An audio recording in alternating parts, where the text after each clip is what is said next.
អ្នកវិភាគថាសង្គ្រាមនឹងអូសបន្លាយពេលយូរព្រោះមេដឹកនាំអ៊ីរ៉ង់ថ្មីប្រកាន់ចំហដោយឪពុកទទួលយកធម្មពលគ្មានជាតិហ្គាជាមួយគ្រុឌជួឆើត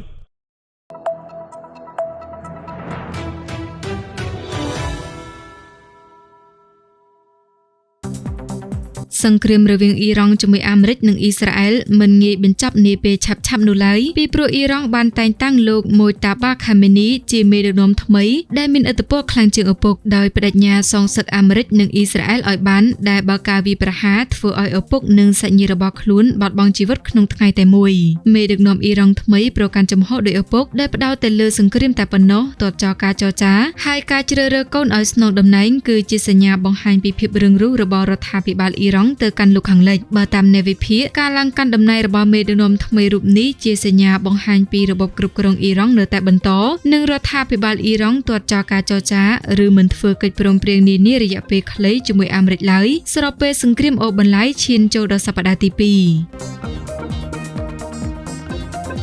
លោកអាលីហាឈឹមអ្នកសារព័ត៌មានមកពីអាល់ចាហ្សេរ៉ានៅទីក្រុងដូហាប្រទេសកាតានិយាយថាមេដឹកនាំអ៊ីរ៉ង់ថ្មីនឹងបំពេញតួនាទីជាអ្នកយាមទ្វារឲ្យឪពុកពីព្រោះលោកប្រកាន់គោលចំហដោយឪពុកគឺប្រឆាំងអាមេរិកនិងអ៊ីស្រាអែលព្រមទាំងផ្ដោតតែលើសង្គ្រាមតែប៉ុណ្ណោះគ្មានការចរចានោះឡើយប្រសិនបើសង្គ្រាមនេះបញ្ចប់ហើយលោកម៉ូតាបាមិនស្លាប់និងដឹកនាំប្រទេសបន្តនោះគឺអ៊ីរ៉ង់ត្រូវស្វែងរកផ្លូវថ្មីមួយដើម្បីកំណត់ទិសដៅប្រទេស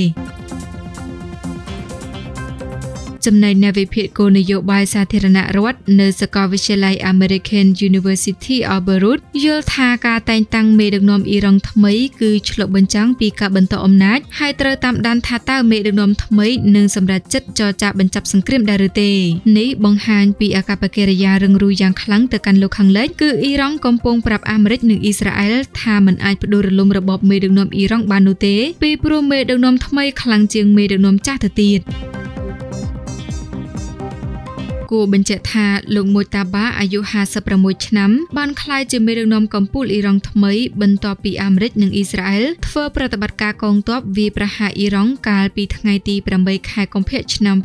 2026ដែលបណ្ដាលឲ្យឪពុករបស់លោកគឺលោកអាយ៉ាតូឡាអាលីខាមេនីបាត់បង់ជីវិតការឡើងកាន់តំណែងនេះស្របពេលប្រទេសអ៊ីរ៉ង់កើតសង្គ្រាមធ្ងន់ធ្ងរបំផុតក្នុងរយៈពេល47ឆ្នាំនិងធ្វើឲ្យមតិនានាមានចម្ងល់ថាតើមេដឹកនាំថ្មីនឹងដឹកនាំប្រទេសក្នុងទិសដៅបែបណា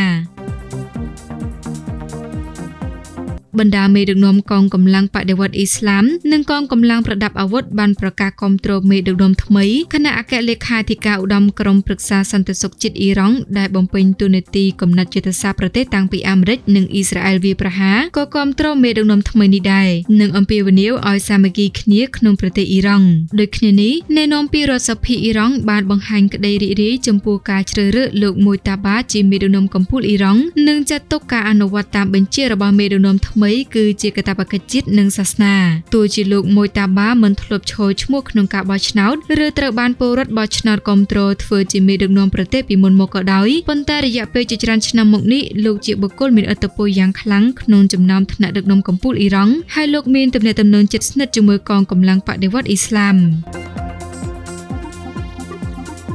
សមាជិកក្រុមប្រឹក្សាអ្នកជំនាញអ៊ីរ៉ង់ដែលមានតួនាទីជ្រើសរើសមេដឹកនាំកម្ពុជាថ្មីថាការតែងតាំងលោកម៉ូតាបាឲ្យកាន់តំណែងគឺធ្វើឡើងតាមបណ្ដាំរបស់លោកអាលីខាមេនីដែលធ្លាប់និយាយថាមេដឹកនាំកម្ពុជាអ៊ីរ៉ង់ថ្មីគួរតែជាបុគ្គលដែលសត្រូវស្អប់ខ្ពើមមិនមែនបុគ្គលដែលសត្រូវសរសើរនោះទេខណៈលោកប្រធានាធិបតីត្រាំមិនទទួលស្គាល់លោកម៉ូតាបានោះឡើយ